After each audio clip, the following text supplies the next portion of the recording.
News చూస్తున్న మహబూబ్ నగర్ జిల్లాలో road ప్రమాదం జరిగింది. జడ్చర్ల మాచారం 44వ జాతీయ రహదారిపై ప్రమాదం చోటు చేసుకుంది. వంతెనపైన వెళ్తున్నటువంటి మరో ప్రైవేటు ట్రావెల్స్ బస్సుకు ప్రమాదం తప్పింది. హైడ్రోక్లోరిక్ యాసిడ్ లోడ్తో వెళ్తున్నటువంటి ట్యాంకర్ను జగన్ ట్రావెల్స్ బస్సు వెనుక నుంచి ఢీకొట్టింది. దీంతో ట్యాంకర్ నుంచి పొగలు వెలువడ్డాయి. ఫైర్ సిబ్బంది మంటలను అదుపు చేస్తున్నారు. ప్రమాద సమయంలో బస్సులో 40 మంది ప్రయాణికులు ఉన్నట్లుగా తెలుస్తోంది. చిత్తూరు నుంచి హైదరాబాద్ వెళ్తుండగా ఈ ఘటన చోటు చేసుకుంది. అయితే బస్సులోని ప్రయాణికులను ప్రమాదం నుంచి తప్పించి మరొక బస్సులో ప్రయాణికులను పంపారు. ప్రమాదంతో జాతీయ రహదారిపైన ట్రాఫిక్ స్తంభించింది.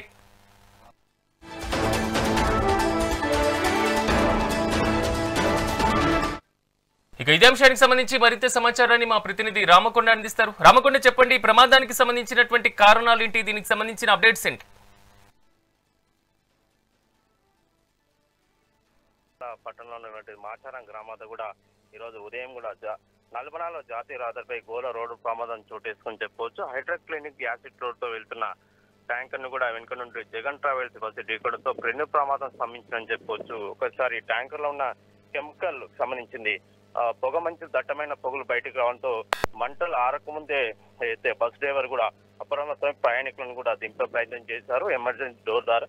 అయితే జడ్చర్లపట్నంలో సిఐ కమలాకర్ చెప్పిన వివరాల ప్రకారం చిత్తూరు నుండి హైదరాబాద్ వెళ్తున్న ఈ బస్సు ప్రయాణం ఏదైతే 46 మంది ప్రయాణికులతో బయలుదేరిందో జగన్ ట్రావెల్స్ ఈ క్రమంలో జడ్చర్లపట్నానికి చేరుకొని మాచారం ఫ్లైఓవర్ పైన కూడా ఈ ప్రమాదం చోటు వేసుకుని చెప్పవచ్చు. అయితే ఈ ప్రమాదం చోటేసుకుని వెంటనే సంఘటన స్థలానికి పోలీసులు చేరుకొని కూడా అప్రమత్తమై ప్రయాణికులు మరి వేరే ట్రావెల్ బస్సు పంపించారు. అయితే ఈ దట్టమైన పొగలు రావడంతో చుట్టుపక్కల ఉన్న గ్రామాలు కూడా ఒకసారి భయాందోళన ఊపిరి పీల్చుకున్నారు చెప్పవచ్చు.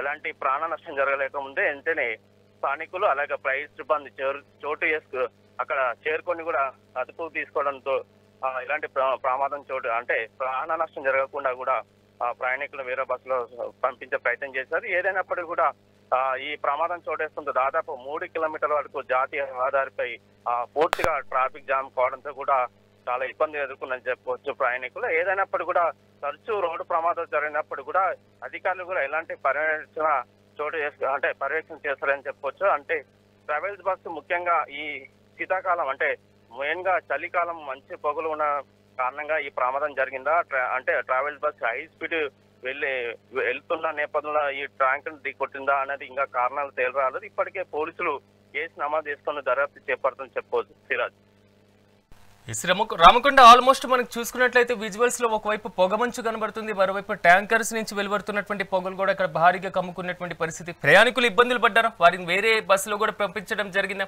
దానికి సంబంధించిన డీటెయిల్స్ ఏంటి?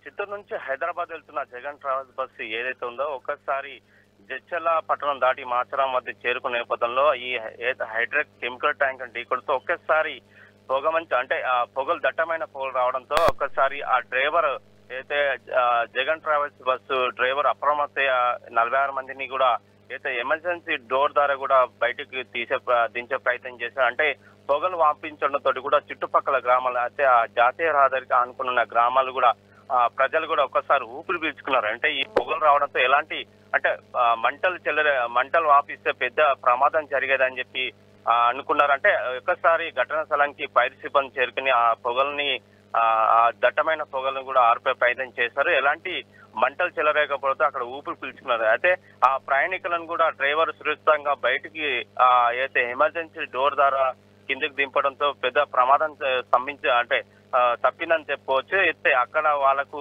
ఎలాంటి ఇబ్బంది కాకుండా అంటే వాళ్ళకి ఏమైనా తేలికబట్టి గాయాలు అయిన వారిని కూడా చికిత్స కోసం ఇక్కడ జడ్చర్ల ప్రభుత్వ ఆసుపత్రికి తరలించారు. మిగతా వారికి అంటే సురక్షితంగా ఉన్న వారిని కూడా మరి వేరే ట్రావెల్స్ బస్సులో కూడా హైదరాబాద్ తరలించాలని చెప్పుకోవచ్చు. Siraj, right Ramakonda, thank you.